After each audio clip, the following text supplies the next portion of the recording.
Good morning friends, welcome to my YouTube channel Education Wire. आइए, पिछले class में हम लोग 6 क्लास का 7 चैप्टर तक कंप्लीट कर चुके थे। आज करना है चैप्टर 8, अशोक एक अनोखा सम्राट जिसने युद्ध का त्याग किया। पहला क्वेश्चन है, मौर्य काल में किसने नागार्जुनी पहाड़ी पर कुछ गुहा विहार का निर्माण करवाया? नागार्जुनी पहाड़ी पर गुहा विहार का निर्माण किसने कराया था? आंसर हो जाएगा दशरथ। लेकिन अगर यहाँ पे क्वेश्चन में ये रहता कि बराबर पहाड़ी पर गुहा विहार किसने बनवाया था तो तब आंसर इसका अशोक होता, लेकिन जब नागार्जुनी है तो दशरथ होगा।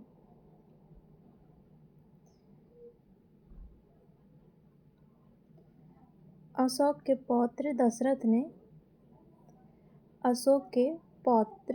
दशरथ ने नागार्जुनी पहाड़ी पर आजीविकों के लिए गुहा विहार का निर्माण करवाया था।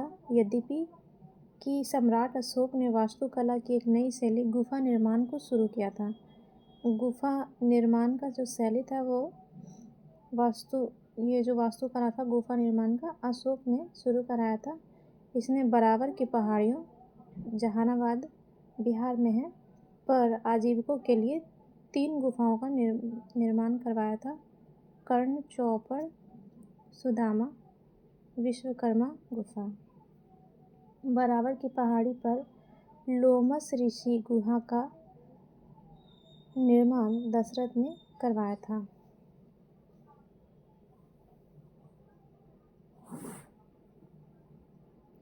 नेक्स्ट क्वेश्चन है, निम्नलिखित में से किन मौर्य शासकों ने आजीविकों के लिए गुहा दान किया?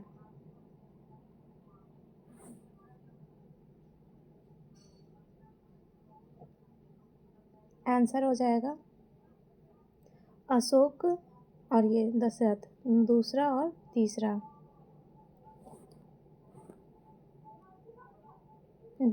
तीसरा ऑप्शन बी हो जाएगा।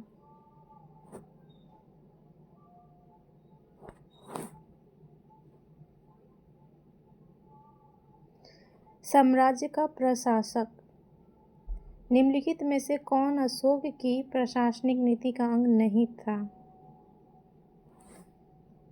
विभिन्न धार्मिक संप्रदायों का समाकलन, सहनशील धार्मिक नीति, सभी धर्मों को दान, बौद्ध धर्म का प्रचार। तो कौन सा प्रशासनिक नीति का अंग नहीं था? तो ऑप्शन डी होगा, बौद्ध धर्म का प्रचार। ये अशोक का प्रशासनिक नीति नहीं था। इसके अलावा प्रशासनिक नीति में विभिन्न धार्मिक संप्रदायों का समाकलन, सहनशील धार्मिक नीति, सभी धर्मों को दान, ये सभी प्रशासनिक नीति में थे, लेकिन बौद्ध धर्म का प्रचार नहीं था। नंद राजवंश, नेक्स्ट क्वेश्चन है, नंद राजवंश का आखिरी शासक कौन था जिसे चंद्रगुप्त मौर्य ने पराजित किया?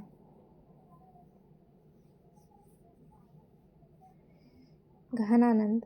सही आंसर हो जाएगा घनानंद। नंद वंश का आखिरी शासक घनानंद था जिसे चंद्रगुप्त मौर्य ने पराजित किया।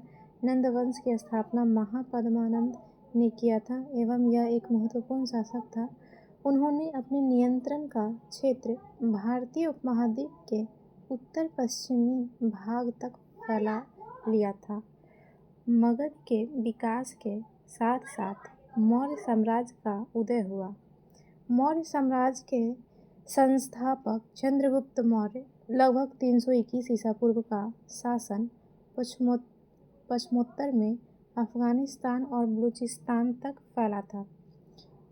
उनके पौत्र अशोक ने अपने आरंभिक भारत का सर्वप्रसिद्ध शासक माना जा सकता है। कलिंग, आधुनिक उड़ीसा पर विजय प्राप्त की। अशोक ने कलिंग पर विजय प्राप्त की। चंद्रगुप्त मौर्य के दरबार में यूनानी राजदूत मेगास्थनीज ने अपना अपना विवरण लिखा। चंद्रगुप्त मौर्य के मंत्री कौटिल्य या चाणक्य ने अर्थशास्त्र की रचना की। जूनागढ़ चट्टान शिलालेख अशोक द्वारा नहीं बल्कि रुद्रदामन के द्वारा जारी किया गया था। भाब्रू आज्ञापत्र, कलिंग आज्ञापत्र और दिल्ली टोपरा स्तंभ शिलालेख अशोक द्वारा जारी किया गया था। 3 याद रखना है, ये भाब्रू आज्ञापत्र और कलिंग आज्ञापत्र, दिल्ली टोपरा स्तंभ शिलालेख अशोक द्वारा जारी किया गया था। भाब्रू अभिलेख अशोक का सबसे लंबा अभिलेख है। क्वेश्चन आए कि अशोक का सबसे लंबा अभिलेख कौन सा है, तो वो भाब्रू हो जाएगा। तथा इसमें वह बुद्ध, धम्म एवं संघ नामक त्रिरत्नों में आस्था प्रकट करता है। बौद्ध धर्म के अनुसार बौद्ध धर्म का प्रचार करना अशोक की प्रशासनिक नीति का अंग नहीं था, क्योंकि अभी हम लोग इससे पहले वाले ही क्वेश्चन में पढ़े थे कि अशोक का प्रशासनिक नीति का अंग नहीं है। क्या नहीं है, तो बौद्ध धर्म का प्रचार करना उसका प्रशासनिक नीति का अंग नहीं था, जबकि सहनशील धार्मिक नीति सभी धर्मों का दान तथा विभिन्न धार्मिक संप्रदायों का समाकलन अंग थे। अशोक पहले शासक थे जिन्होंने अभिलेखों द्वारा जनता तक अपने संदेश पहुंचाने की कोशिश की। अशोक के ज़्यादातर अभिलेख प्राकृत भाषा और ब्राह्मी लिपि में हैं। अशोक के ज़्यादातर अभिलेख प्राकृत भाषा क्या था, प्राकृत था, जो कि आम भाषा है, और लिपि ब्राह्मी थी। मास्की, गुर्जरा, नेट्टूर एवं उद्गोलम अशोक के लघु शिलालेख हैं। लघु में याद रखेंगे मास्की, गुर्जरा, नेट्टर एवं उद्गोलम, ये हो जाएगा अशोक का लघु शिलालेख, जिसमें उनका व्यक्तिगत नाम प्राप्त होता है। इन सभी में अशोक का नाम अशोक मिलता होगा, व्यक्तिगत नाम प्राप्त होता है। अपने शिलालेखों के माध्यम से लोगों से सीधे बात करने वाला पहला भारतीय शासक अशोक ही था। अशोक ने अपने अधिकारियों और प्रजा के लिए संदेश प्राकृतिक पत्थरों और पॉलिश किए हुए स्तंभों पर लिखवाए थे। अशोक के साम्राज्य के दक्षिण में पल्लव राज स्थित नहीं था। अशोक के अभिलेखों में उल्लेख है कि मौर्य साम्राज्य के 5 प्रमुख राजनीतिक केंद्र थे। राजधानी पाटलिपुत्र और 4 प्रांतीय केंद्र तक्षशिला, उज्जैनी, तोसली और स्वर्णगिरी। उपमहाद्वीप के दक्षिण और उपमहाद्वीप के दक्कन और उससे दक्षिण के क्षेत्र में स्थित तमिलकम अर्थात तमिलनाडु एवं आंध्र प्रदेश और केरल के कुछ हिस्से। तमिलनाडु, आंध्र प्रदेश और केरल का जो कुछ हिस्सा है उसी को कहा गया है तमिलकम में चोल, चेर और पांड्य जैसी सरदारियों का उदय हुआ था।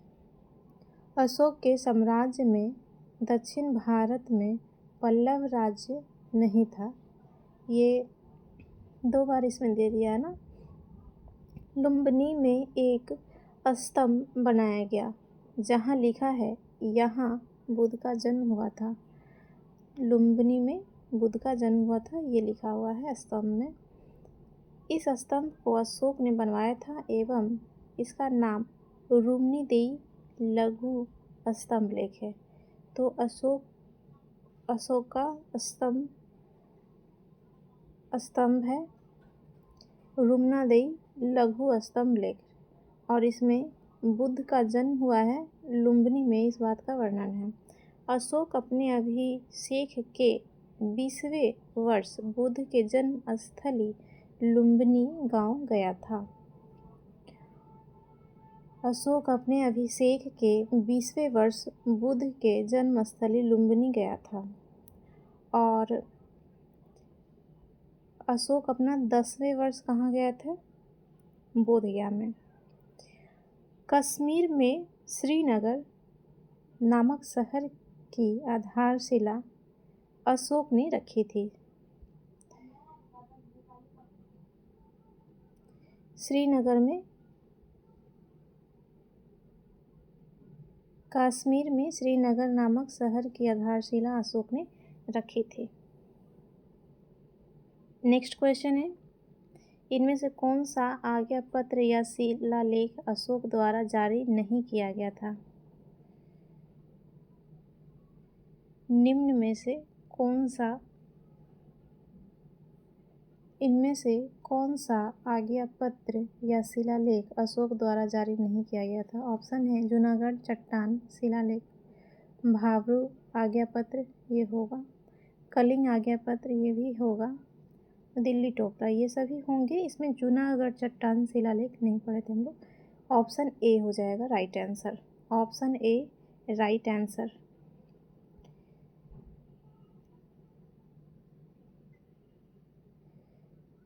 किस अभिलेख में अशोक त्रिरत्न में विश्वास प्रकट करता है? किस अभिलेख में अशोक त्रिरत्न में विश्वास प्रकट करता है? आंसर हो जाएगा ए है आंसर भाब्रू। भाब्रू अभिलेख में अशोक त्रिरत्न में विश्वास प्रकट करता है।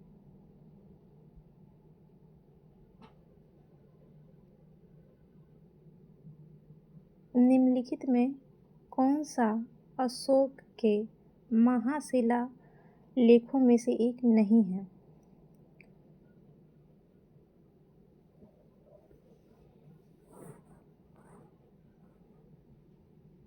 ऑप्शन ए हो जाएगा मास्की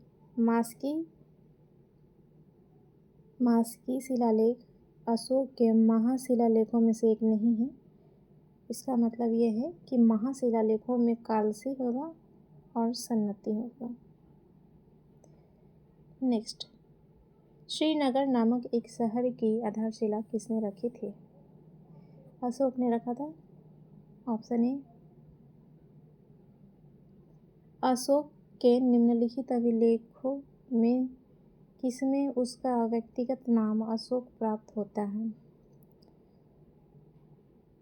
मास्की उद्गोलम, एक नेटूर भी था।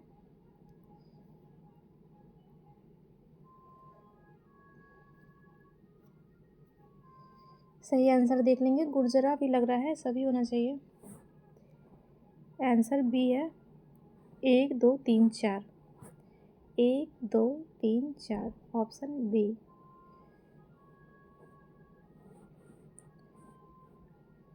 गुर्जरा, मास्की, नेट्टूर, उद्गोलम सभी हो जाएंगे।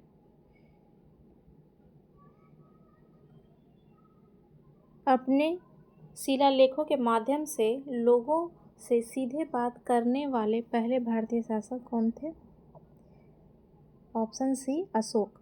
अशोक पहला शासक था। अशोक पहला भारतीय शासक था जो शिलालेखों के माध्यम से लोगों से सीधा बात किया। नेक्स्ट क्वेश्चन है, अशोक साम्राज्य में कौन सा राज्य दक्षिण में स्थित नहीं है? तो ये हम लोग बार बार पढ़े थे अभी डिस्क्रिप्टिव में कि पल्लव नहीं है। ऑप्शन देख लेंगे। Pallava, option B is correct. Lumbini में एक स्तंभ बनाया गया है जहाँ लिखा है यहाँ बुद्ध का जन्म हुआ था। इस स्तंभ को किसने बनवाया था? Option B Ashoka. एक चंद्रगुप्त की शक्ति, एक समुद्रगुप्त की बहुमुखी प्रतिभा और एक अकबर की उदारता उसमें थी, यह किसने लिखा है?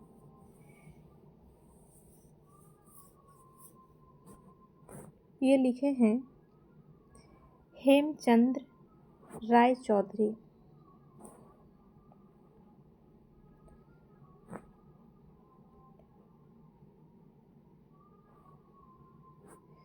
एक चंद्रगुप्त की शक्ति, एक समुद्रगुप्त की बहुमुखी प्रतिभा और एक अकबर की उदारता उसमें थी, यह कथन प्रसिद्ध इतिहासकार हेमचंद्र राय चौधरी का है। इस कथन में चौधरी जी अशोक का मूल्यांकन करते हुए कहा है कि अशोक में इन तीनों महान शासकों के गुण विद्यमान हैं, इसीलिए अशोक को महान शासकों के नाम से जाना जाता है। नेक्स्ट क्वेश्चन है, सन 1837 में खोज किए गए शासनों में से एक शासन जिसमें उसके लेखों का नाम सम्राट अशोक प्रियदर्शी दिया गया है वह है।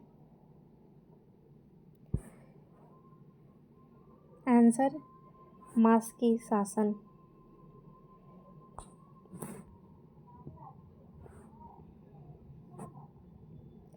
अठारह ईस्वी में खोज किए गए शासनों में एक शासन मास्की शासन है जिसमें उसके लेखों का नाम सम्राट अशोक प्रियदर्शी दिया है।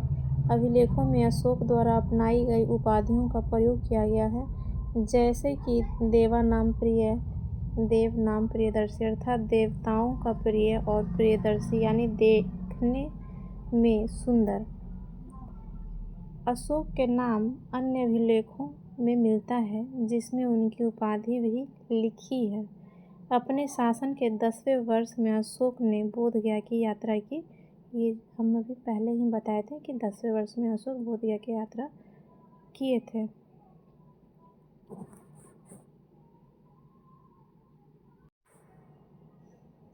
एवं यह उनकी पहली धम्म यात्रा थी। अशोक के कलिंग युद्ध का सबूत रॉक फरमान 13वां शिलालेख है। कलिंग तटवर्ती उड़ीसा का प्राचीन नाम है। अशोक ने कलिंग को जीतने के लिए एक युद्ध लड़ा, लेकिन युद्ध जनित हिंसा और खून खराबा देखकर उन्हें युद्ध से वितृष्णा हो गई। उन्होंने निर्णय किया कि वे भविष्य में कभी युद्ध नहीं करेंगे। 3री सदी BCE अर्थात ईसा पूर्व में भारत में बोलचाल की भाषा प्राकृत थी। 3री सदी BCE में भारत में बोलचाल की भाषा प्राकृत थी। कई दशकों के बाद अभिलेख वैज्ञानिकों के अथक परिश्रम के बाद जेम्स प्रिंसेप ने अशोककालीन ब्राह्मी लिपि का 1838 में अर्थ निकाला। अशोक का 11वां बृहद शिलालेख धम्म का विवरण तथा सारांश प्रस्तुत करता है। अशोक का 11वां बृहद शिलालेख धम्म का वर्णन तथा सारांश प्रस्तुत करता है। अशोक ने अपने साम्राज्य को अखंड बनाए रखने का प्रयास किया। ऐसा उन्होंने धम्म के प्रचार के द्वारा भी किया। धम्म के सिद्धांत द्वारा ही साधारण और सार्वभौमिक थे। अशोक के अनुसार धम्म के माध्यम से लोगों का जीवन इस संसार में और इसके बाद के संसार में भी अच्छा रहेगा। धम्म के प्रसार के लिए धम्म महामात्य नाम से विशेष अधिकारियों की नियुक्ति की गई। नेक्स्ट क्वेश्चन है, अपनी शासन के किस वर्ष में अशोक ने बोधगया की यात्रा की? सही आंसर हो जाएगा 10वें वर्ष। अशोक के कलिंग युद्ध का सबूत है रॉक फरमान 13। 3री सदी BCE में भारत में बोलचाल की भाषा निम्नलिखित में कौन सी थी? प्राकृत। सही आंसर प्राकृत। नेक्स्ट क्वेश्चन है, अशोक के इन प्रधान शिला शासनों में कौन सा धम्म का विवरण तथा सारांश प्रस्तुत करता है? ऑप्शन है 5वां, 11वां, 12वां, 13वां। अभी हमने पढ़ा था 11वां। ऑप्शन बी इज राइट है। अशोक का धम्म क्या था?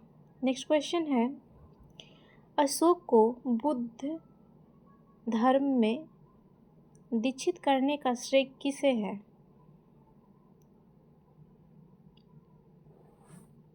सही आंसर हो जाएगा उपगुप्त।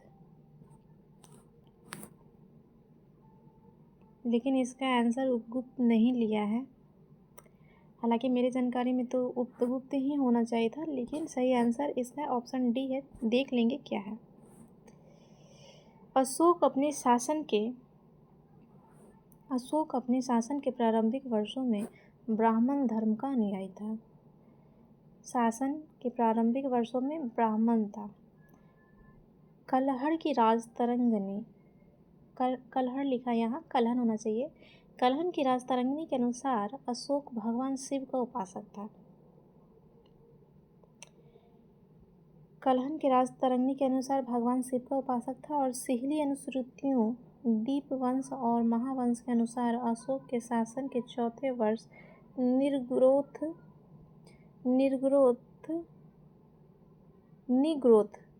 निग्रोथ नामक 7 वर्षीय बौद्ध भिक्षु ने 7 वर्ष के ही थे।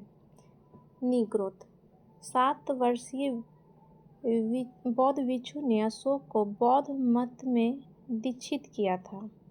मोगली पुत्र तीसस के प्रभाव में पूर्ण रूपेण बौद्ध धर्म को अपनाया। दिव्यावदान के अनुसार अशोक को बौद्ध धर्म में दीक्षित करने का श्रेय उपगुप्त को है। तो उपगुप्त है, लेकिन ये दिव्यावदान के अनुसार कहा जा रहा है कि बौद्ध धर्म में दीक्षित किए थे उपगुप्त अशोक को। लेकिन मोगली पुत्र तीसस के प्रभाव में बौद्ध धर्म को पूर्ण रूपेण अपनाया। और इसके अलावा अशोक के शासन के चौथे वर्ष में निग्रोथ नामक 7 वर्षीय बौद्ध भिक्षु ने अशोक को बौद्ध मत में दीक्षित किया था।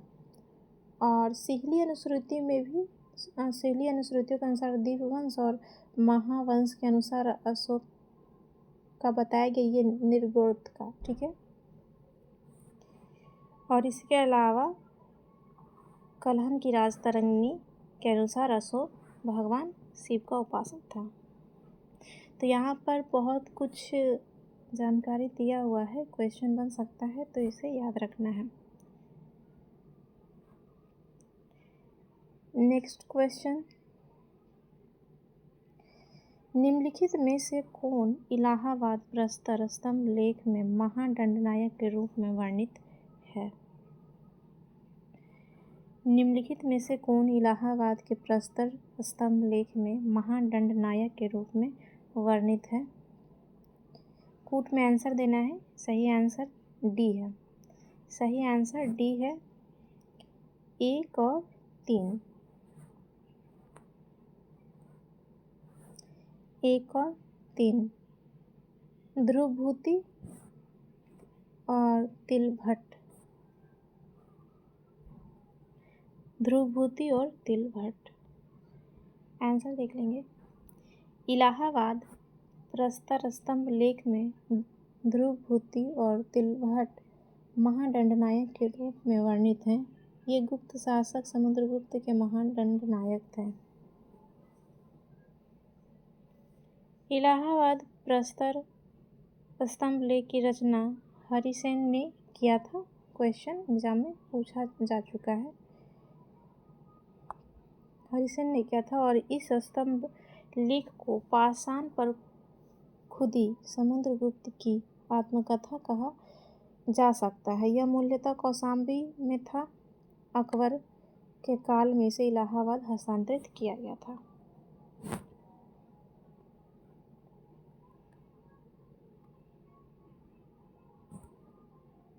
नेक्स्ट चैप्टर है खुशहाल गांव और समृद्ध शहर। नेक्स्ट क्वेश्चन है,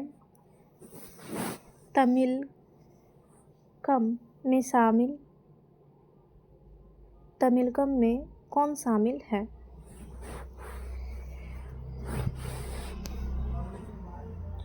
चोल, चेर, पांड्य। एक से अधिक होना चाहिए इसका answer. Option D. Option D.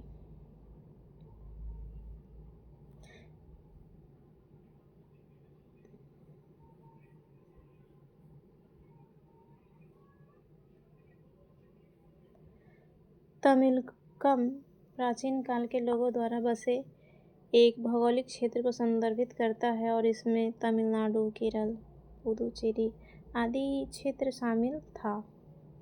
इसके अंतर्गत चोल, चेर एवं पांड्य राज्य शामिल थे। नेक्स्ट क्वेश्चन है, संगम साहित्य की भाषा थी। संगम साहित्य की भाषा थी संस्कृत, तेलुगु, तमिल, ब्राह्मी। संगम साहित्य की भाषा थी तमिल। सही आंसर होगा तमिल। दक्षिण भारत की प्राचीनतम रचनाओं को संगम साहित्य कहा जाता था। संगम साहित्य की भाषा तमिल थी और इसकी रचना लगभग 2300 साल पहले की गई थी। संगम साहित्य की रचना 2300 साल पहले किया गया था। इन्हें संगम इसीलिए कहा जाता है क्योंकि मदुरै में आयोजित कवियों के सम्मेलन में इनका संकलन किया गया था। मदुरै में आयोजित कवियों के सम्मेलन में इनका संकलन किया गया था।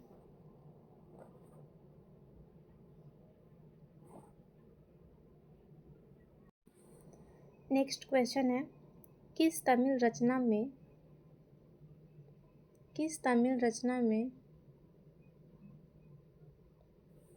पतिव्रता पत्नी भक्ति पतिनी पूजा का गुणगान किया गया है?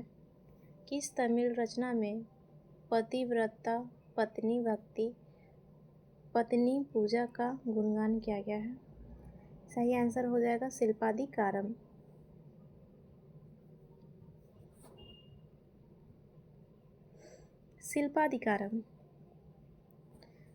शिल्पाधिकारम को तमिल साहित्य के प्रथम महाकाव्य के रूप में जाना जाता है। प्रथम महाकाव्य के रूप में जाना जाता है शिल्पाधिकारम को।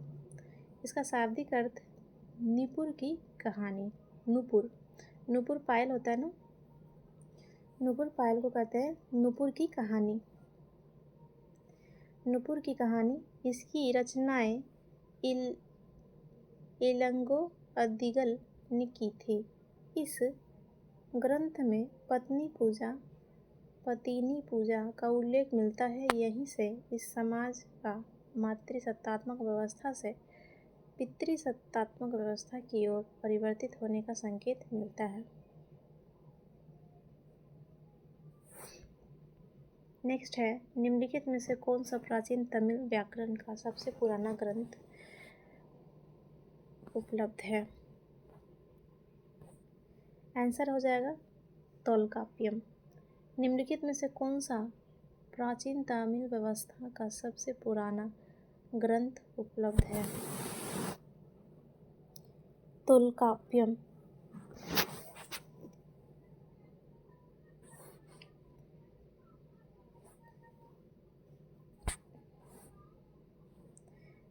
तोलकाप्पियम संगम युगीन साहित्य का महत्वपूर्ण ग्रंथ है, जिसमें प्राचीन तमिल व्याकरण का सर्वप्रथम साक्ष्य मिलता है। तमिल व्याकरण का साक्ष्य मिलता है। इसकी रचना तोलकाप्पियर ने की थी। यह अगस्त ऋषि के 12 योग शिष्यों में से एक थे। अगस्त ऋषि के 12 शिष्यों में से एक थे। इस ग्रंथ में 8 प्रकार के विवाहों का उल्लेख मिलता है। तोलकाप्पियम में 8 प्रकार का विवाह का उल्लेख मिलता है और इस ग्रंथ में प्रेम विवाह को पंचतीर्णे, एक पक्षीय प्रेम को कैकिर्णे एवं अनुचित प्रेम को पेरुंदिने कहा गया है। इनमें से कौन सा नेक्स्ट क्वेश्चन है, इनमें से कौन सा तमिल का बाइबल माना जाता है? तमिल का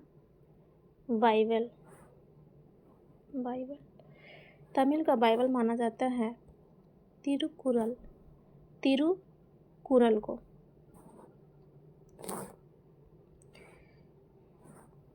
तिरुकुरल को तमिल का बाइबल अथवा पंचम वेद भी माना जाता है। तमिल का बाइबल अथवा पंचम वेद भी माना जाता है। यह तमिल के महान कवियों और दार्शनिक तिरुवल्लुवर द्वारा लिखित है। तिरुवल्लुवर द्वारा लिखित है। करीब 1800 साल पहले एक प्रसिद्ध तमिल महाकाव्य शिल्पाधिकारम की रचना इलांगो अदिगल नामक कवि ने की। इसी तरह इस अन्य महाकाव्य मणिमेखलई को करीब 1400 साल पहले शीतले सतनार द्वारा लिखा गया है। सभी क्वेश्चन जितने भी अभी पढ़ रहे हैं सारा एग्जाम में पूछा जा चुका है। ये भी पूछा गया है कि शिल्पाधिकारम की रचना किसने की थी। इलांगो अदिगल। मणिमेखलई के लेखक कौन हैं? शीतले सतनार। तिरुकुरल के लेखक कौन है? तिरुवल्लुवर। ठीक है, आगे चलते हैं। मौर्य राजवंश के पंच चिन्हित और चांदी के सिक्कों पर कौन सा प्रतीक मौजूद था? मौर्य राजवंश के पंच चिन्हित और चांदी के सिक्कों पर कौन सा प्रतीक मौजूद था? मुर्गी और चंद्राकार पहाड़ी, कौवा और पहाड़ी, मयूरी और अर्धचंद्राकार पहाड़ी, मोर और चंद्राकार पहाड़ी। आंसर हो जाएगा ऑप्शन डी, मोर और चंद्राकार पहाड़ी। जैसा कि राजवंश का नाम है मौर्य, तो ये मोर से ही लिया गया है।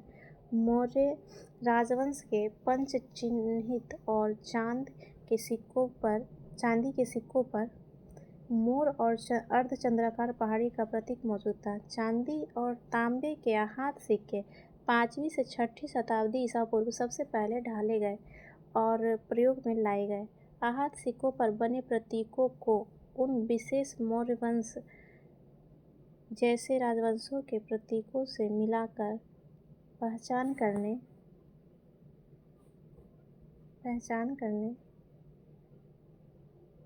की कोशिश की गई तो पता चला कि इन सिक्कों को राजाओं ने जारी किया था। चांदी या तांबे के सिक्कों पर विभिन्न आकृतियों को आहत पीट कर बनाए जाने के कारण इन्हें आहत सिक्का कहा जाता था। आहत करके पीट कर बनाया जाता था सिक्कों को, तो इन्हें आहत सिक्का कहा जाता था। लिडियन चांदी और सोने की सिक्कों को लाइट क्रोएसिड्स कहा जाता था। लिडियन चांदी और सोने के सिक्कों को लाइट क्रोएसिड कहा जाता था। कुषाणों के सिक्कों का आकार और वजन तत्कालीन रोमन सम्राटों तथा ईरान के पार्थियन शासकों द्वारा जारी सिक्कों के बिल्कुल समान थे। अत्यंत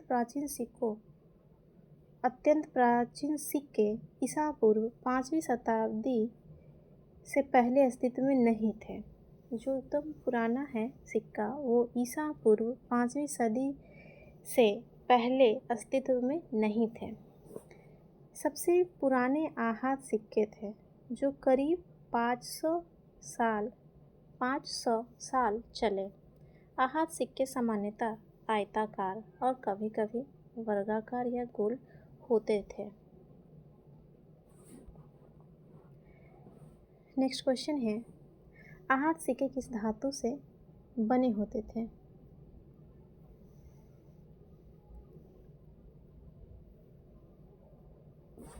अभी तो हम लोग पढ़े हैं चांदी और तांबा। आंसर हम लोग देख लेंगे। इनमें से कोई नहीं होना चाहिए ना, इनमें से कोई नहीं है। ठीक है। लिडियन चांदी और सोने के सिक्कों को क्या कहा जाता था? लिडियन चांदी और सोने के सिक्कों को कहा जाता था लाइट क्रोएसिड्स। Option D. लाइट क्रोएसिड्स। नेक्स्ट क्वेश्चन है अत्यंत प्राचीन सिक्के डैश से पहले अस्तित्व में नहीं थे। तो इसका आंसर क्या होगा? पाँचवीं शताब्दी ईसा पूर्व, ऑप्शन बी। नेक्स्ट क्वेश्चन है मुजिरिस का प्राचीन शहर कहाँ था? मुजिरिस का प्राचीन शहर कहाँ था? मुजिरिस का प्राचीन शहर कहाँ था? ऑप्शन बी है केरल में था। मुजिरिस का प्राचीन शहर केरल में था। मुजिरिस का प्राचीन शहर केरल में था। मालाबार तट आधुनिक केरल का उल्लेख एक यूनानी समुद्र यात्री द्वारा रचित पेरिपल्स ऑफ एरिथियन सी में है।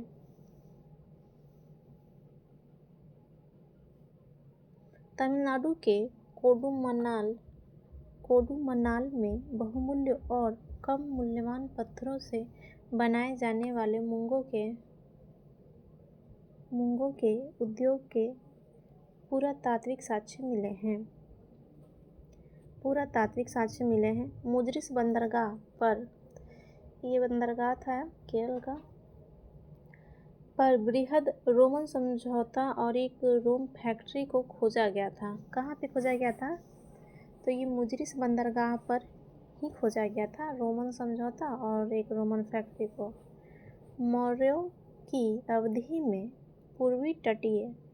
पूर्वी पोर्ट बंदरगाह ताम्रलिप्ति रहा। क्वेश्चन ये भी आता है कि मौर्य के समय में पूर्वी तटीय बंदरगाह कौन सा था? ताम्रलिप्ति। मौर्य साम्राज्य के 5 प्रमुख राजनीतिक केंद्र थे। राजधानी पाटलिपुत्र थी और 4 प्रांतीय केंद्र तक्षशिला, उज्जैनी, तोसली और स्वर्णगिरी। नेक्स्ट क्वेश्चन है उस बंदरगाह को पहचानिए जहां पर बृहद रोमन समझौता और एक रोमन फैक्ट्री की खोजा गया था। वो हो जाएगा आंसर मुजिरिस। उस बंदरगाह को पहचानिए जहां पर बृहद रोमन समझौता और एक रोमन फैक्ट्री खोजा गया था। मुजिरिस बंदरगाह। नेक्स्ट है मौर्यों की अवधि में पूर्वी तटीय प्रमुख पोर्ट रहा था। आंसर हो जाएगा बी, ताम्रलिप्ति। नेक्स्ट क्वेश्चन है अरिकामेडु और बारबेरिकम डैश थे। क्या थे? प्रसिद्ध प्राचीन बंदरगाह, कस्बे, कृषि केंद्र, औद्योगिक अड्डे, मध्यवर्ती शहरी केंद्र। आंसर होना चाहिए ये बंदरगाह ही थे, प्रसिद्ध प्राचीन बंदरगाह, कस्बे। ऑप्शन ए होना चाहिए, ऑप्शन ए है।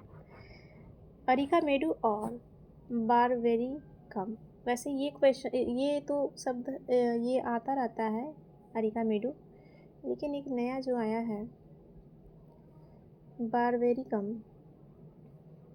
अरिकामेडु और बारबेरिकम प्रसिद्ध प्राचीन बंदरगाह कस्बे थे। लगभग 2200 से 1900 साल पहले अरिकामेडु एक पतन बंदरगाह था।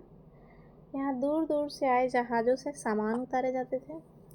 जहाँ ईंटों से बना एक ढांचा मिला है जो गोदाम रहा है। प्रारंभ में भारत का रोम साम्राज्य से व्यापार स्थल मार्ग से होता था। शुरू में रोम से जब व्यापार होता था, रोम साम्राज्य से व्यापार होता था तो वो स्थल मार्ग से ही होता था, किंतु आगे चलकर विशेषतः दक्षिण भारत में रोम के साथ व्यापार जल मार्ग से होने लगा।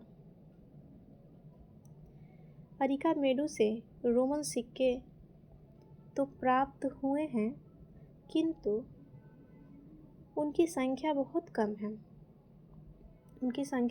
है। यह भूमध्य सागरीय क्षेत्र के एम्फोरा जैसे पात्र मिले हैं। एम्फोरा एक बर्तन होता है इस टाइप का, और इनमें शराब या तेल जैसे तरल पदार्थ रखे जा सकते थे और इनमें दोनों तरफ से पकड़ने के लिए हत्थे लगे हैं। इस टाइप से होगा, ठीक है। दोनों तरफ से हत्था पकड़ने के लिए होगा। ये हो जाएगा एम्फोरा, जो कि भूमध्य सागरीय क्षेत्र के पात्र हैं और ये शराब और तेल जैसे तरल पदार्थ रखने के लिए इसका यूज किया जाता था। इनमें दोनों तरफ से पकड़ने के लिए हत्थे लगे हैं। साथ ही यहाँ एरेटाइन जैसे मुहर लगे लाल चमकदार पत्थर भी मिले हैं। एरेटाइन जैसे मुहर लगे लाल चमकदार बर्तन भी मिले हैं। इन्हें इटली के एक शहर के नाम पर एरेटाइन पात्र के, इटली में एक शहर है जिसका नाम है एरेटाइन, तो उसी के नाम पर इस बर्तन का नाम रखा गया है, जिस पे मुहर लगे लाल चमकदार बर्तन है ये के नाम से जाना जाता है। एरेटाइन के नाम से जाना जाता है। दक्षिण भारत का रोम से व्यापार का सबूत अल गंगुलम, अरिकामेडु और कोडंगलूर गैंगनोर की खुदाई से मिलता है। कुछ ऐसे बर्तन भी मिले हैं जिनका डिज़ाइन तो रोम का था, किंतु वे यहीं बनाए जाते थे। डिज़ाइन रोम का था लेकिन यही बनाया जाता था। तो रोम के व्यापार का सबूत कहाँ कहाँ से मिला है? 3 जगह से मिला है। अलगुंगलम, अरिकामेडु और कोडंगलूर। यहाँ रोमन लैंप, शीशे के बर्तन तथा रत्न भी मिले हैं।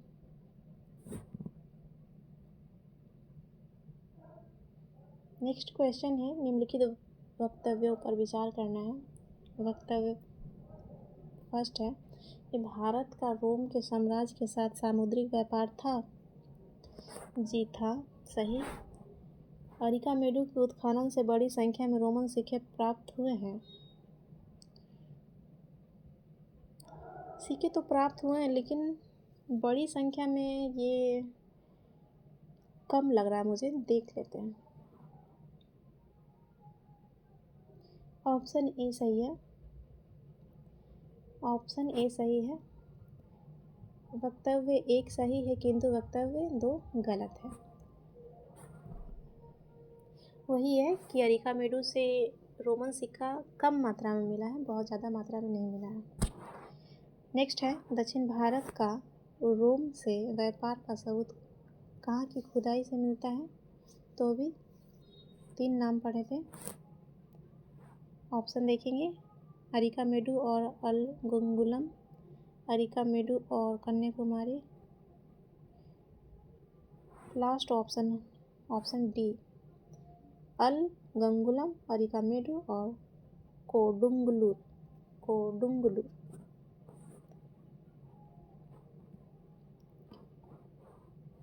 नेक्स्ट चैप्टर आ गया व्यापारी, राजा और तीर्थयात्री।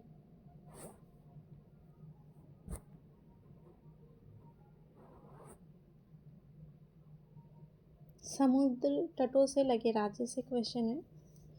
सर्वप्रथम किस चोल शासक ने सिंहल नरेश महेंद्र पंचम को उनकी धरती पर पराजित किया?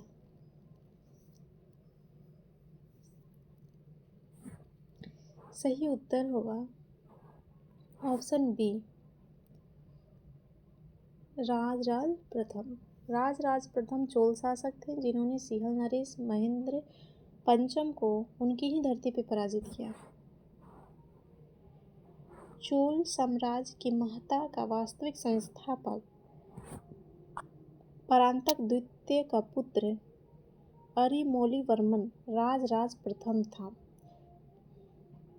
राजराज प्रथम का ही नाम है अरिमोलीवर्मन, जो कि परांतक द्वितीय का पुत्र था राजराज प्रथम, और परांतक द्वितीय वास्तविक संस्थापक था चोल साम्राज्य का।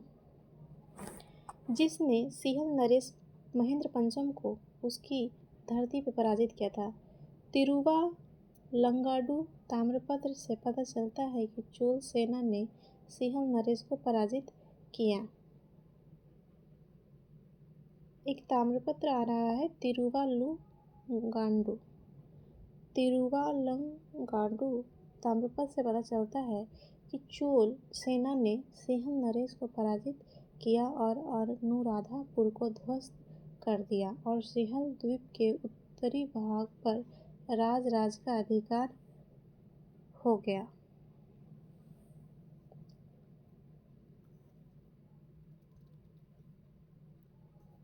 नेक्स्ट क्वेश्चन, सातवाहन राजवंश के संस्थापक थे। Option A Simuka. सातवाहन राजवंश के संस्थापक थे सिमुक। सातवाहन राजवंश के संस्थापक सिमुक थे। सातवाहन राजाओं का पश्चिमी भारत और दक्कन के कुछ भागों पर शासन था। लगभग दूसरी शताब्दी ईसा पूर्व से दूसरी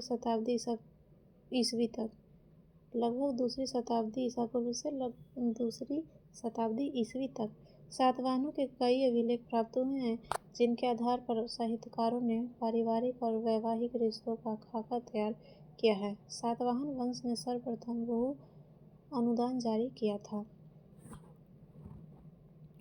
गौतमीपुत्र सातकर्णी की माता गौतमी बलश्री के दान किए एक अभिलेख से सातकर्णी की सफलता का उल्लेख मिलता है।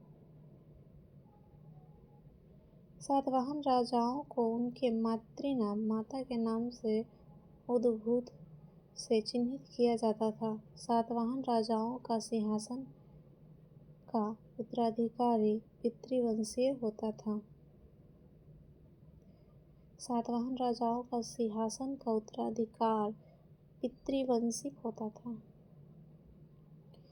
निम्नलिखित वंशों में से उस वंश की पहचान कीजिए जिसने सर्वप्रथम भू अनुदान जारी किया।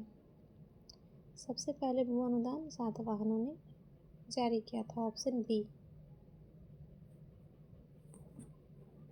नेक्स्ट है, अश्वघोष जो राजा डैश के दरबार में रहता था, उसने बुद्ध चरित्र लिखे। ये कनिष्क के दरबार में रहते थे ना, कनिष्क के दरबार में रहते थे। ऑप्शन यही हो जाएगा कनिष्क। कुषाणों का सबसे प्रसिद्ध राजा कनिष्क था। उसने करीब 1900 साल पहले शासन किया। उसने एक बौद्ध परिषद का गठन किया जिसमें एकत्र होकर विद्वान महत्वपूर्ण विषयों पर विचार विमर्श करते थे। बुद्ध की जीवनी बुद्ध चरित्र के रचनाकार कवि अश्वघोष कनिष्क के दरबार में रहते थे। बुद्ध चरित्र के लेखक कौन है? बुद्ध चरित्र के लेखक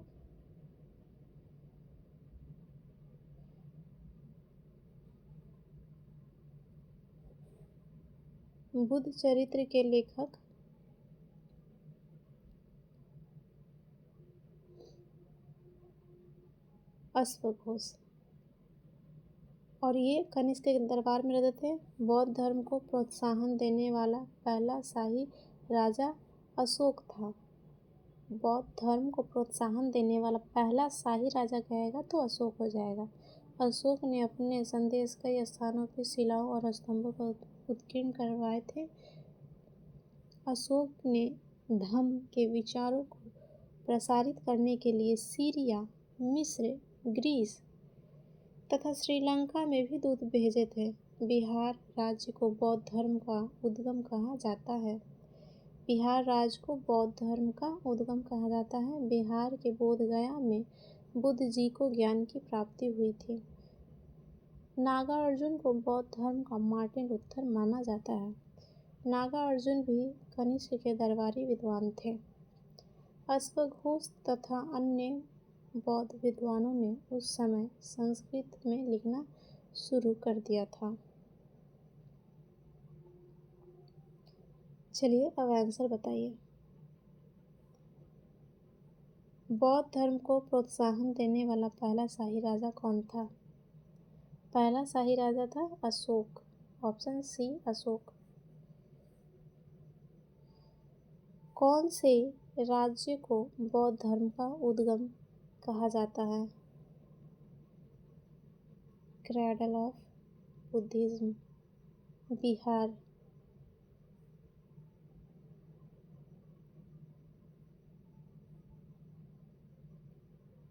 किस विद्वान को बौद्ध धर्म का लूथर माना जाता है? Martin Luther. नागार्जुन को। Option C Nagarjuna.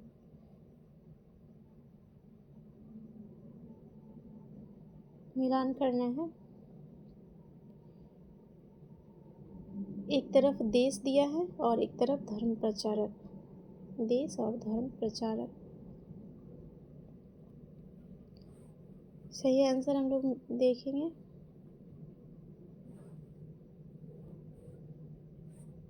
गांधार देश है।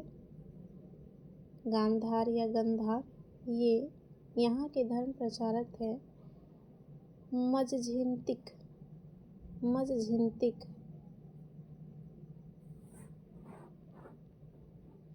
यवन। यवन के हो जाएंगे महारक्षित। यवन महारक्षित। स्वर्ण भूमि सोन एवं उत्तर, ये धर्म प्रचारक हैं सोन और उत्तर। उपरांत के धर्म प्रचारक यवन धर्म रक्षित। नेक्स्ट क्वेश्चन, इनमें से कौन 5वीं और 7वीं शताब्दी के बीच का चीनी यात्री है? 5वीं और 7वीं शताब्दी के बीच का चीनी यात्री है? सही उत्तर होगा ऑप्शन डी, एक से अधिक। फासियन, वेनसांग तथा फाजांग जैसे चीनी बौद्ध यात्री लगभग 5वीं एवं 7वीं शताब्दी के मध्य भारत आए थे। फासियन, वेनसांग, फाजांग। फासियन ने अपने मूल देश लौटने के लिए अपनी यात्रा बंगाल से शुरू की थी। फाजांग ने भारतीय बौद्ध भिक्षु दिवाकर मित्र के साथ मिलकर प्राचीन बौद्ध ग्रंथों का चीनी भाषा में अनुवाद किया था। ये फाजांग जो था वो बौद्ध भिक्षु दिवाकर मित्र के साथ मिलकर के बौद्ध ग्रंथों का चीनी भाषा में अनुवाद किया था।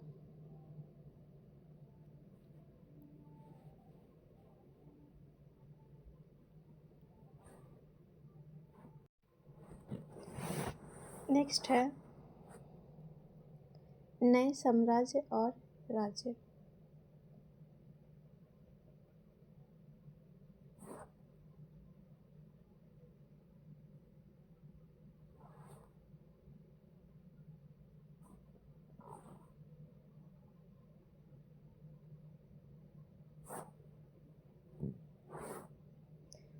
किस गुप्त सम्राट को महाराजाधिराज के रूप में वर्णित किया गया है? आंसर हो जाएगा समुद्रगुप्त प्रथम। समुद्रगुप्त प्रथम को महाराजाधिराज के रूप में वर्णित किया गया है। इलाहाबाद प्रयागराज अभिलेख स्थित समुद्रगुप्त द्वारा जारी किया गया था। समुद्रगुप्त नरेश को कविराज कहा गया है। समुद्रगुप्त के बारे में जानकारी इलाहाबाद में प्रयाग प्रशस्ति अशोक स्तंभ पर खुदे एक लंबे लेख से मिलती है।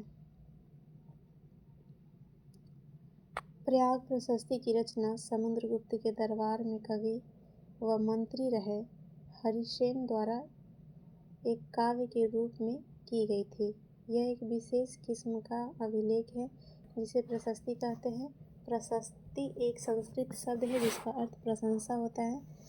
प्रशस्तियाँ लिखने का प्रचलन पहले भी था, परंतु गुप्त काल में इनका महत्व और बढ़ गया।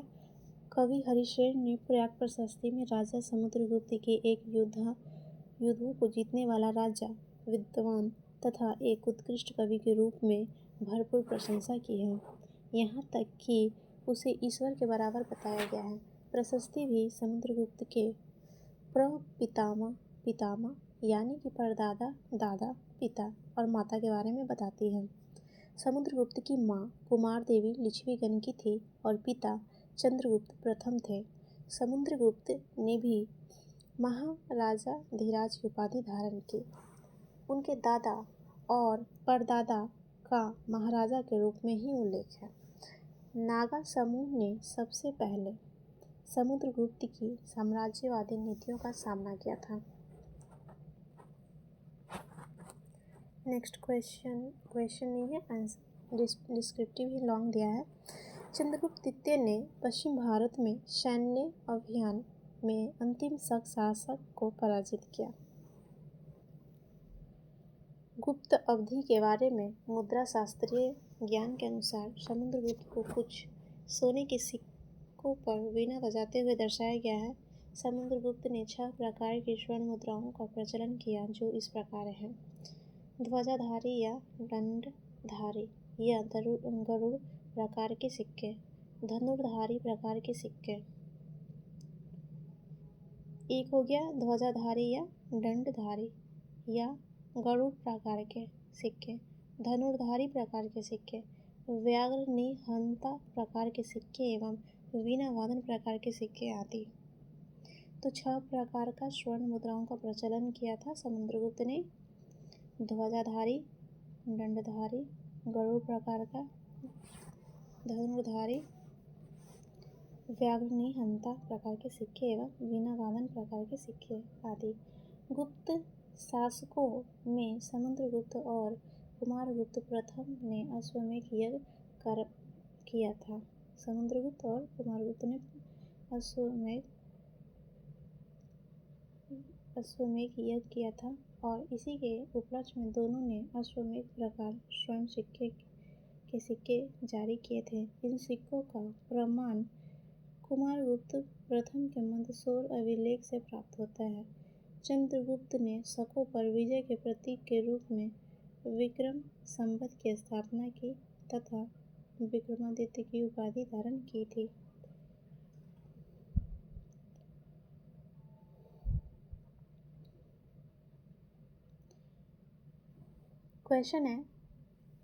नेक्स्ट क्वेश्चन है, इलाहाबाद अभिलेख किसके द्वारा जारी किया? आंसर हो जाएगा समुद्रगुप्त। निम्नलिखित में से किस नरेश को कविराज कहा गया है? आंसर हो जाएगा कविराज कहा गया है समुद्रगुप्त को।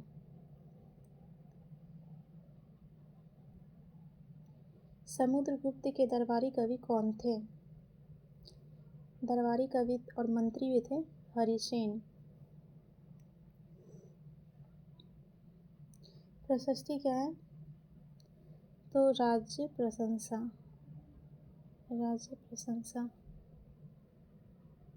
Option B. किस समूह ने सबसे पहले समुद्रगुप्त की साम्राज्यवादी नीतियों का सामना किया था? आंसर हो जाएगा नागा।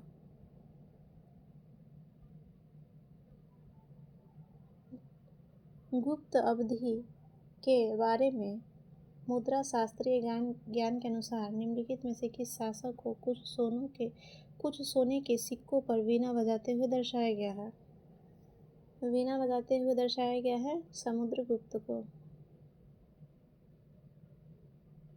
निम्नलिखित में से किन गुप्त शासकों ने अश्वमेध प्रकार के सिक्के जारी किए थे? तो ये 2 क्या था, समुद्रगुप्त और कुमारगुप्त प्रथम। ऑप्शन 2 और 4 ऑप्शन डी हो जाएगा। अश्वमेध प्रकार के स्वर्ण सिक्के निम्न के द्वारा प्रचलित किए गए थे। अश्वमेध प्रकार के स्वर्ण सिक्के किनके द्वारा प्रचलित किए गए थे? समुद्रगुप्त और कुमारगुप्त प्रथम। Option D.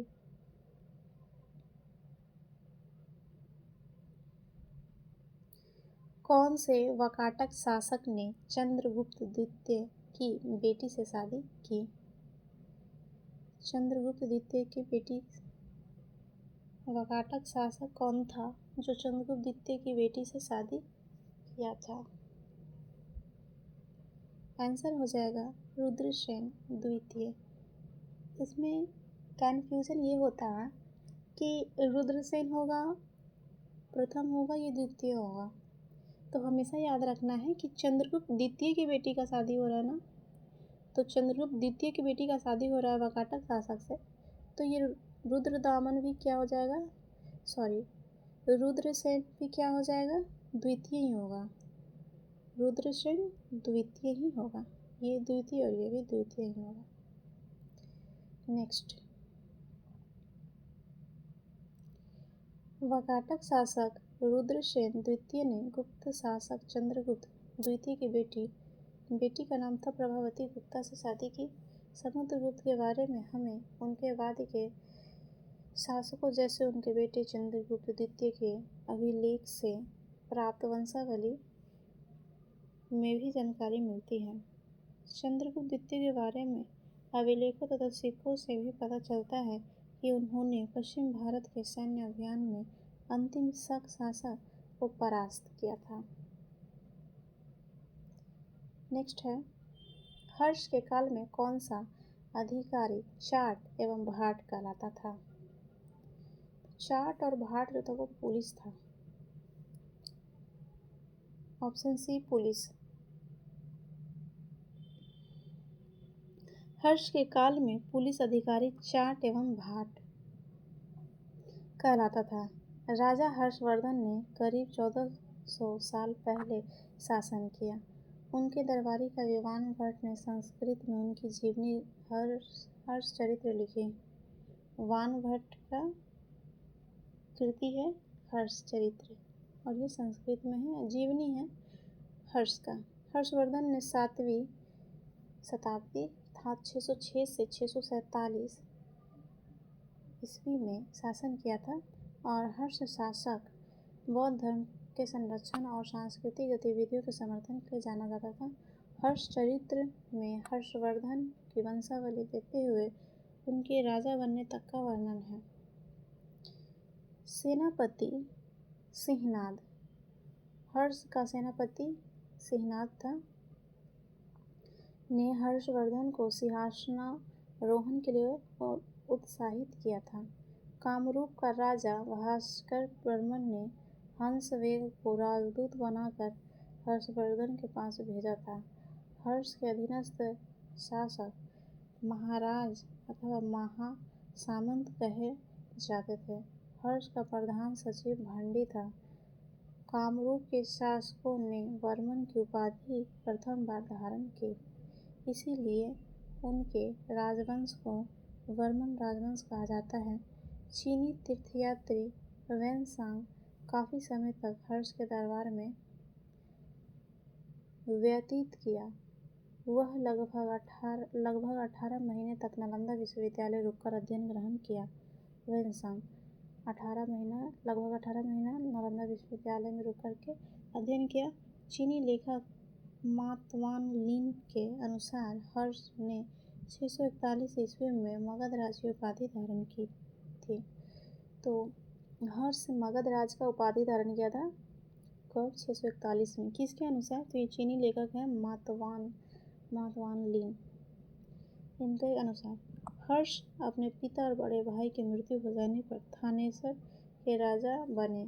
अपने बहनोई कन्नौज के शासक थे एवं उनके बहनोई कन्नौज के शासक थे एवं जब बंगाल के शासक ने उन्हें मार डाला तो हर्ष ने कन्नौज को अपने अधीन कर लिया और बंगाल पर आक्रमण कर दिया। मगध तथा संभवतः बंगाल को भी जीतकर हर्ष को पूर्व में जितनी सफलता मिली थी उतनी सफलता अन्य जगहों पर नहीं मिली। मगध तथा बंगाल को जीत कर हर्ष को जितना सफलता मिला था उतना कहीं नहीं मिला था। जब उन्होंने नर्मदा नदी को पार कर दक्कन की ओर आगे बढ़ने की कोशिश की, तब चालुक्य नरेश पुलकेशिन द्वितीय ने उन्हें रोक दिया, जिसका वर्णन रवि कीर्ति के ऐहोल अभिलेख में मिलता है। हर्षवर्धन ने ब्राह्मण और बौद्ध भिक्षुओं को बराबर संरक्षण दिया था।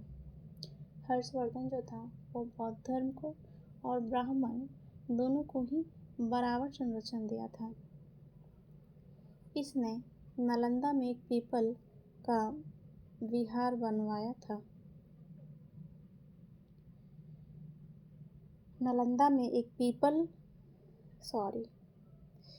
इसने नालंदा में एक पीतल का विहार बनवाया था। हर्षवर्धन ने नालंदा में एक पीतल का विहार बनवाया था। हर्ष ने रत्नावली, प्रियदर्शिका एवं नागानंद नामक ग्रंथों का लेखन भी किया था।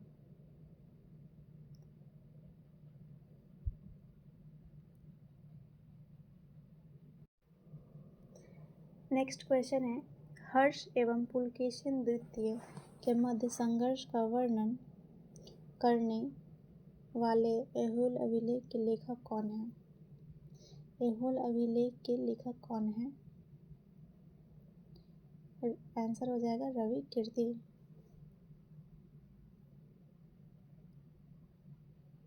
हर्षवर्धन का सेनापति कौन था जिसने उसे सिंहासनारोहण हेतु उत्साहित किया था? सेनापति था Simhanad. Option A is right. चीनी लेखक के अनुसार किस वर्ष हर्ष ने मगध राज की उपाधि धारण की थी? किया था 641 ईस्वी में। Option A. वैनसांग के अनुसार हर्ष ने बिहार के किस स्थान पर पीतल का विहार बनवाया? पीतल का विहार हर्ष बनवाया था नालंदा में। ठीक है, नालंदा। नेक्स्ट क्वेश्चन है कि कितने महीने तक वैनसांग नालंदा में ठहरा और अध्ययन किया? लगभग 18 महीना है ना। ऑप्शन लगभग 18 महीना था। ऑप्शन ए हो जाएगा 18 महीना।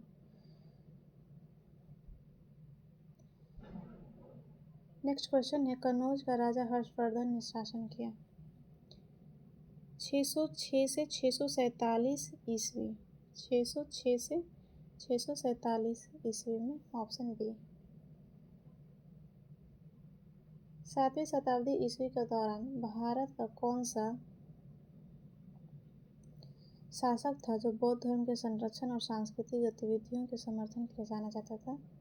तो 7वीं शताब्दी कहेगा, तो 7वीं शताब्दी में आंसर हो जाएगा हर्ष।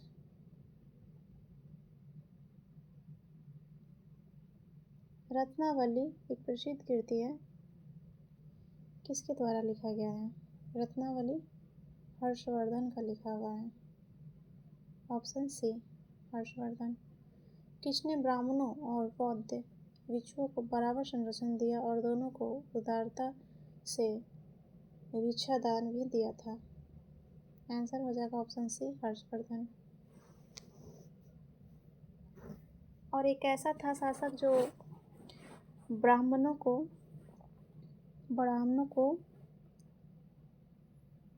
का उत्थान किया था और बौद्धों का विनाश किया था, तो वो हो जाएगा पुष्यमित्र शुभ वंश का। ठीक है, आगे ऑप्शन सी है हर्षवर्धन। नेक्स्ट क्वेश्चन है कि हर्षवर्धन ने किस शताब्दी में शासन किया था? हर्षवर्धन ने किस शताब्दी में शासन किया था? आंसर होगा 7वीं शताब्दी। 7वीं शताब्दी होगा तो इनमें से कोई नहीं। Option A. नेक्स्ट है, भास्कर वर्मन ने किसे राजदूत बनाकर हर्षवर्धन के पास भेजा। भास्कर वर्मन ने किसे राजदूत बनाकर हर्षवर्धन के पास भेजा था? तो ये हंसवेग को बनाया था राजदूत, हंसवेग को। भास्कर वर्मन ने हंसवेग को राजदूत बनाकर हर्षवर्धन के पास भेजा था। Option C. हर्ष का प्रधान सचिव कौन था? हर्ष का प्रधान सचिव कौन था? भंडी। हर्ष का प्रधान सचिव भंडी था। Option B. निम्नलिखित शासकों में वर्मन की उपाधि प्रथम बार किसने धारण की? निम्नलिखित शासकों में वर्मन की उपाधि प्रथम बार किसने धारण की?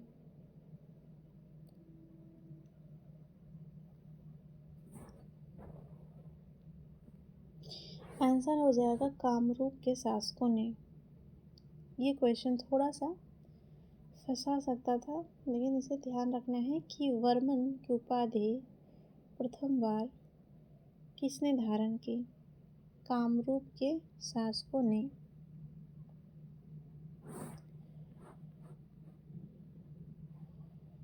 चालुक्य का राजधानी शहर था। चालुक्य का राजधानी शहर था बदामी। ऑप्शन बी बदामी। पुलकेशिन प्रथम द्वितीय पुलकेशिन प्रथम चालुक्य साम्राज्य वातापी का वास्तविक संस्थापक था। ये वातापी का प्रथम था पुलकेशिन। इसने बदामी को अपनी राजधानी बनाया। चालुक्यों का राज्य कृष्णा और तुंगभद्रा नदियों के बीच स्थित था। चालुक्यों की प्रारंभिक राजधानी ऐहोल थी। प्रारंभ में राजधानी ऐहोल था। यह एक प्रमुख व्यापारिक केंद्र था। धीरे धीरे यह एक धार्मिक केंद्र भी बन गया, जहाँ कई मंदिर थे ऐहोल में। पुलकेशिन द्वितीय सबसे प्रसिद्ध चालुक्य राजा थे। पुलकेशिन द्वितीय सबसे प्रसिद्ध चालुक्य राजा थे। गोदावरी व कृष्णा नदी का दोआब बेंगी नाम से जाना जाता था। गोदावरी व कृष्णा नदी का जो दोआब क्षेत्र था उसको बेंगी नाम से जाना जाता था। पुलकेशिन द्वितीय के दरबारी कवि रविकीर्ति द्वारा रचित ऐहोल प्रशस्ति में उनके पूर्वजों, खास तौर पर पिछली 4 पीढ़ियों के बारे में बताया गया है। पुलकेशिन द्वितीय को अपने चाचा से यहाँ राज्य मिला था। पुलकेशिन द्वितीय को अपने चाचा से यह राज्य मिला था। राष्ट्रकूट बदामी के चालुक्य के उत्तराधिकारी थे। राष्ट्रकूट जो थे वो बदामी के चालुक्य के उत्तराधिकारी थे तथा शुरुआत में राष्ट्रकूट कर्नाटक के चालुक्य राजाओं के अधीन थे। कर्नाटक के जो चालुक्य राजा थे उसके अधीन थे राष्ट्रकूट। 8वीं सदी के मध्य में एक राष्ट्रकूट प्रधान दंती दुर्ग ने अपने चालुक्य स्वामी की अधीनता से इनकार कर दिया, उसे हराया और हिरण्यगर्भ शाब्दिक अर्थ सोने का गर्भ नामक एक अनुष्ठान किया। नेक्स्ट है, निम्नलिखित में से किस प्रदेश को बेंगी नाम से जानते थे? सही आंसर बताएं। सही आंसर हो जाएगा गोदावरी व कृष्णा का दोआब क्षेत्र। Option A. राष्ट्रकूट किनके उत्तराधिकारी थे? तो राष्ट्रकूट बदामी के चालुक्य के उत्तराधिकारी थे।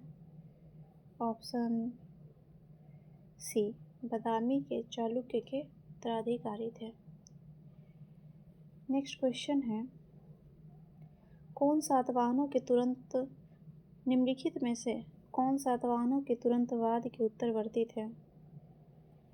निम्नलिखित में कौन सातवाहनों के तुरंतवाद के उत्तरवर्ती थे?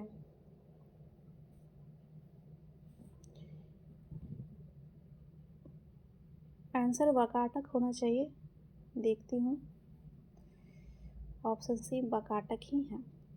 ऑप्शन सी वाकाटक सातवाहनों के तुरंत बाद के उत्तरवर्ती थे। पश्चिम भारत तथा मध्य भारत पर शासन कर रहे सातवाहन शासकों के साथ शकों के कई युद्ध हुए। सातवाहनों से शक का शकों का युद्ध हुआ था। कई युद्ध हुए। लगभग 2100 साल पहले स्थापित सातवाहन राज्य लगभग 400 सालों तक टिका रहा। लगभग 1700 वर्ष पहले मध्य व पश्चिम भारत में वाकाटक वंश का शासन स्थापित हुआ था। तो सातवाहन जो थे वो लगभग 2100 साल पहले स्थापित हुआ था और 400 साल तक टिका रहा, जबकि वाकाटक वंश जो था ये लगभग 1700 साल पहले मध्य व पश्चिम भारत में स्थापित हुआ था। सातवाहनों का सबसे प्रमुख राजा गौतमीपुत्र सातकर्णी था एवं इसके बारे में जानकारी उसकी माँ गौतमी बलश्री द्वारा दान किए गए अभिलेख से मिलती है। वह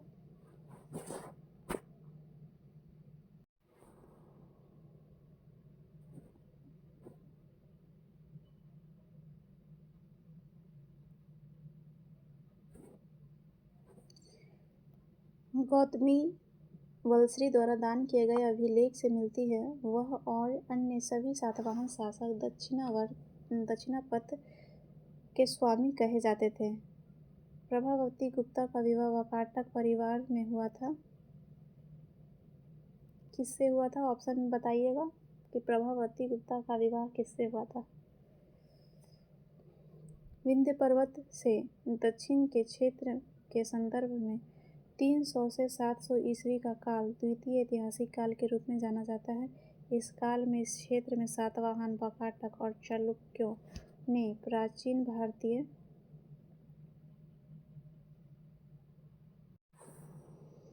विंध्य पर्वत से दक्षिण के क्षेत्र के संदर्भ में 300 से 700 ईस्वी का काल द्वितीय ऐतिहासिक काल के रूप में जाना जाता है। इस काल में इस क्षेत्र में सातवाहन, वाकाटक और चालुक्यों ने प्राचीन भारतीय इतिहास को काफ़ी गहरे रूप में प्रभावित किया। नेक्स्ट क्वेश्चन है, विंध्य पर्वत से दक्षिण के क्षेत्र के संदर्भ में निम्नलिखित में से कौन सा काल द्वितीय ऐतिहासिक काल के रूप में जाना जाता है? ऑप्शन सी सही है, 300 से 700 CE।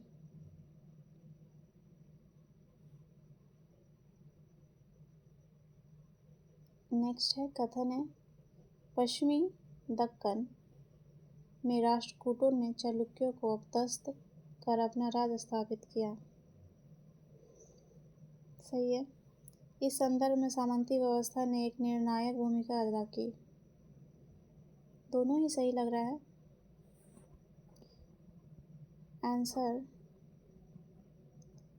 आंसर डी है।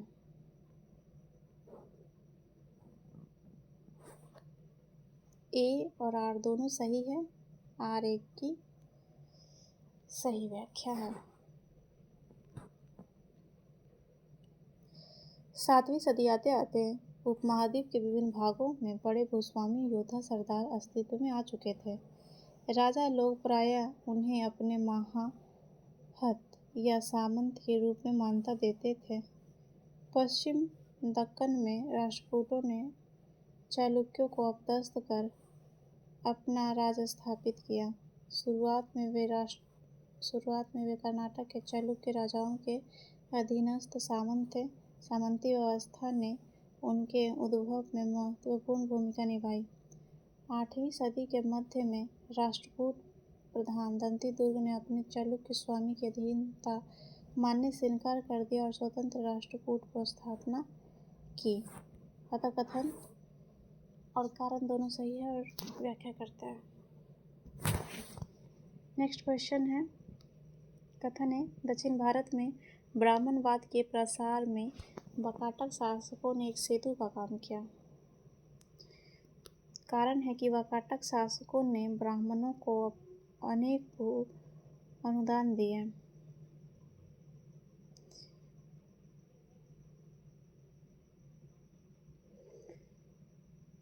दोनों ही सही लग रहा है, देख लेते हैं। ऑप्शन डी है, दोनों ही सही है, व्याख्या भी करता है। दोनों ही सही था कथन। ईस्वी की आरंभिक शताब्दियों में ही भूमि दान के प्रमाण मिलते हैं। इनमें से कई का उल्लेख अभिलेखों में मिलता है। इनमें से कुछ अभिलेख पत्थरों पर लिखे गए थे, लेकिन अधिकांश ताम्रपत्रों पर खुदे होते थे।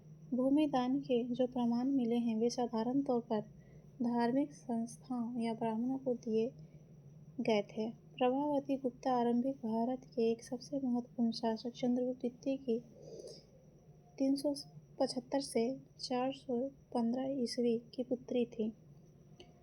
उसका विवाह दक्कन पठार के वाकाटक परिवार में हुआ था, जो एक महत्वपूर्ण शासक वंश था। रुद्रसेन द्वितीय से हुआ था प्रभावती गुप्ता का विवाह। अभिलेख में ब्राह्मण, किसान तथा अन्य प्रकार के वर्ग शामिल थे, जो शासकों या उनके प्रतिनिधियों को कई प्रकार की वस्तुएं प्रदान करते थे।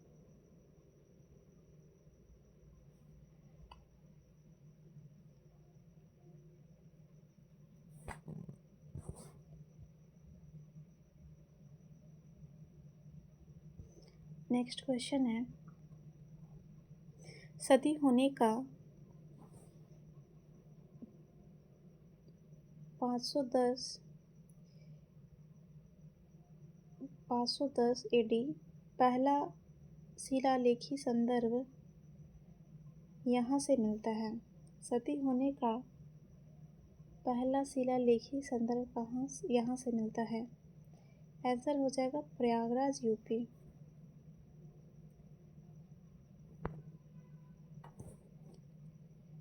लेकिन इसका आंसर यूपी नहीं है, गलत है, सॉरी। इसका आंसर यूपी नहीं होगा, इसका आंसर हो जाएगा इराऊ, एमपी। इराऊ, एमपी सही उत्तर देख लेंगे। गुप्त शासक भानुगुप्त के एरन इराऊ मध्य प्रदेश में है।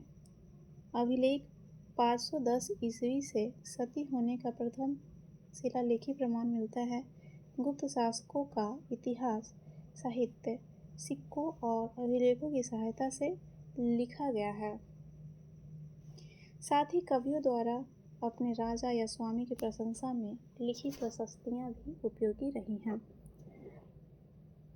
तो सती होने का पहला जो शिलालेखी प्रमाण मिला है वो मिला है भानुगुप्त के एरन अभिलेख से, जो कि 510 ईस्वी का है। ये कहाँ है? तो एरन है मध्य प्रदेश में। राइट आंसर एराऊ, एरन, मध्य प्रदेश। तो आज का यहीं तक रहेगा। नेक्स्ट क्लास में हम आगे पढ़ेंगे। अगर आपको ये वीडियो अच्छा लगे तो लाइक, शेयर और कमेंट ज़रूर करें। Thanks for watching.